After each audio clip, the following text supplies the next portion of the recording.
We're all pretty familiar with the book Moby Dick. It was written by Herman Melville back in 1851. I did it for summer reading back in 1996. I did not see the movie until years later, much after I had forgotten about 90% of the book. Well, besides that Ahab wants the whale dead. What made me actually want to rewatch this movie was the album Leviathan by Mastodon. Rest in peace, Brent Hinds. Plus, being from New England, I kind of figured a story about a monster whale would kind of work for a good episode. The movie we are doing today is an action-adventure style movie from 1956. It's been remade a bunch of times and even a TV series, but we're going to go with the original OG movie today. This is a Warner Brothers film directed by John Hudson. Open with a solid title screen and credits.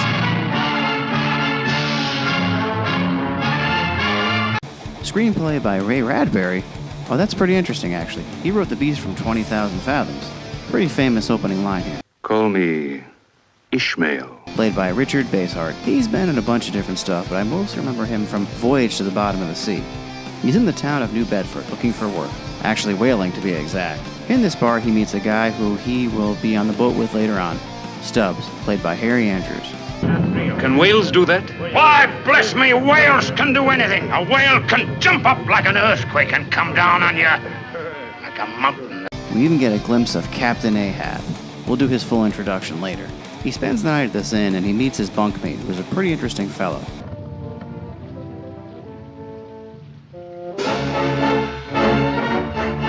Wait, hold on. Who the devil are you? Do not speak. I kill you. Lord, get a coffin. This is Queequeg, played by Frederick von Lieber. They are going to end up becoming pretty good friends throughout the book. Before he sets out on his voyage, he makes a pit stop at Sunday Church. This church is dedicated to all those who were lost at sea.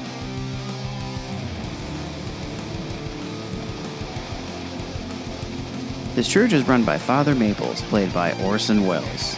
Not a big part in this movie, but you know that voice when you hear it. Did I ever tell you guys my favorite role that he played?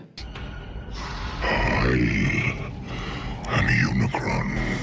And it's interesting that he's telling the story of Jonah and the whale. I fear the Lord, cries Jonah, the God of heaven who hath made the sea and the dry land. Queequeg and Ishmael both end up on the same ship, the Pequod.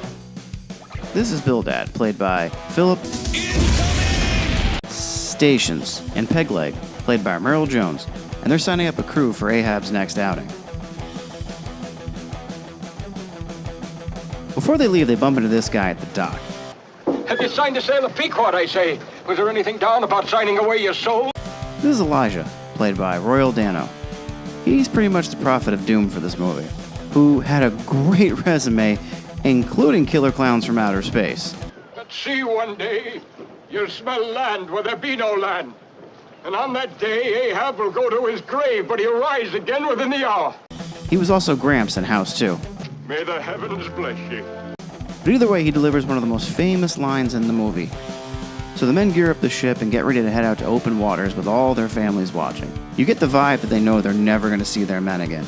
The ship will be out to sea for just about after 3 years. And we are off. We're going to get the rundown of the crew pretty quick right here. Flask, who is third mate, played by Seamus Kelly. Pip, the cabin boy, played by Tampa Allen. Starbuck, who is second to the captain, played by Leo Glenn. The ship's carpenter, played by Joe Tomanelli. We don't see too much of him till later, though. Perth is the ship's blacksmith, and he's played by Ted Howard. Tashtego, played by Tom Clegg, and Dago, played by Eric Connor. These two are harpooners right behind Queequeg on the boat. And a few guys from earlier like Stubb. In total, there's about 30 men on the ship.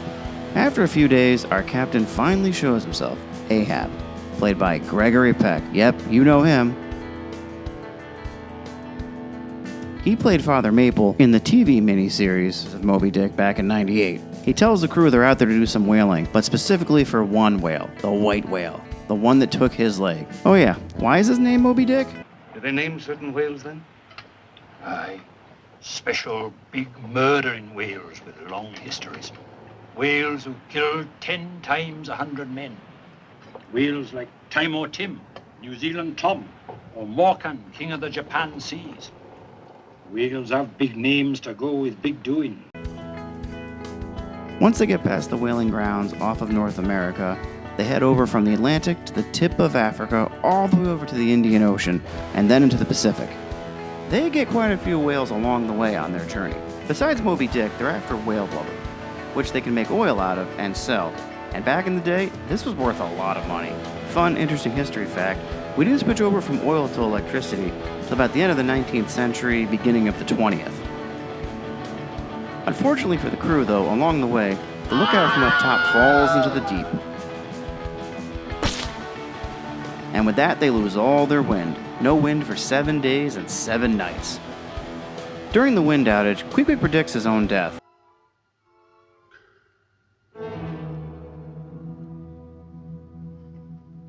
Queequeg, what's the matter? So he tells the carpenter to build him a coffin, and he gives him the dimensions. I got cabin fever! I've got it too! These guys are getting a little rowdy. We got cabin fever, we lost what sense we had. We got cabin fever, and we're all going mad. And then we finally see Moby Dick. Low she blows!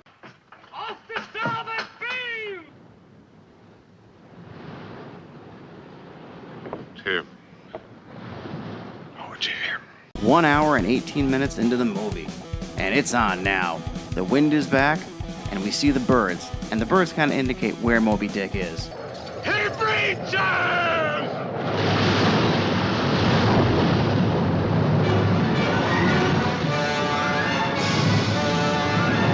Ahab blows off helping another ship named the Rachel was looking for their lost whaling boats that Moby Dick destroyed. This scene is pretty wild during the storm. Ahab grabs St. Elmo's fire. What a badass.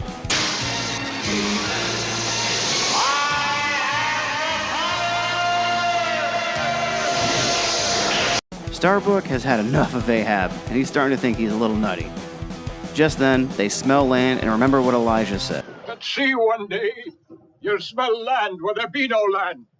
And on that day, Ahab will go to his grave, but he'll rise again within the hour. Well, there's about 15 minutes left in this movie, so let's see if Elijah was right.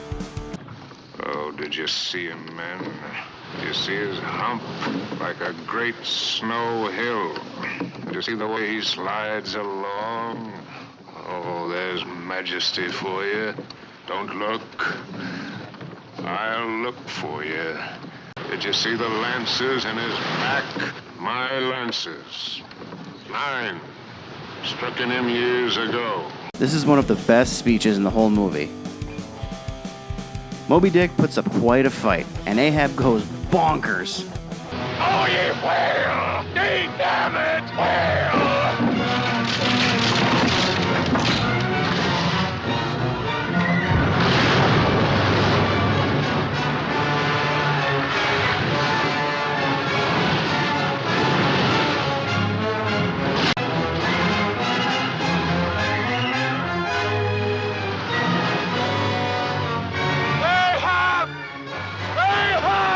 But unfortunately for him, the whale wins.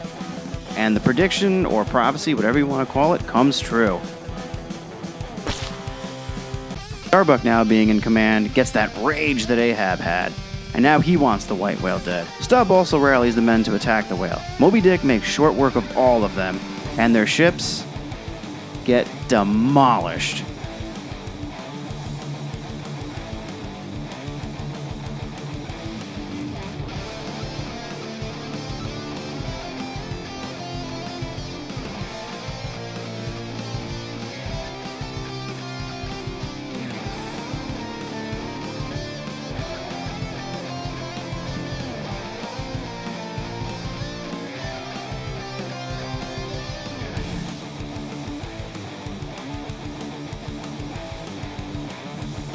So I think that's about 29 dead in total. So all but Ishmael are killed. Lucky for him, the coffin that Queequeg had made pops back up, and he uses that as a raft. He floats on it for 1 day and 1 night, and then he is rescued by the Rachel. The end. Do you think he's going to try to find a new occupation after this?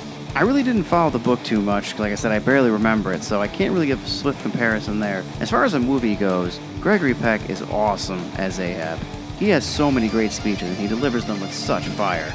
The final fight is worth the wait. It's quick, but it's heavy. The whale's eyes up close are pretty terrifying. Ishmael also has a lot of good narrations in this movie. I think the ending part is probably his best one. The effects are dated for sure, and the miniatures are looking a little out there, but they're really not that bad. I think it goes without saying, I definitely recommend this one. Grab some fish and chips, and some beers, and don't forget to check out Moby Dick.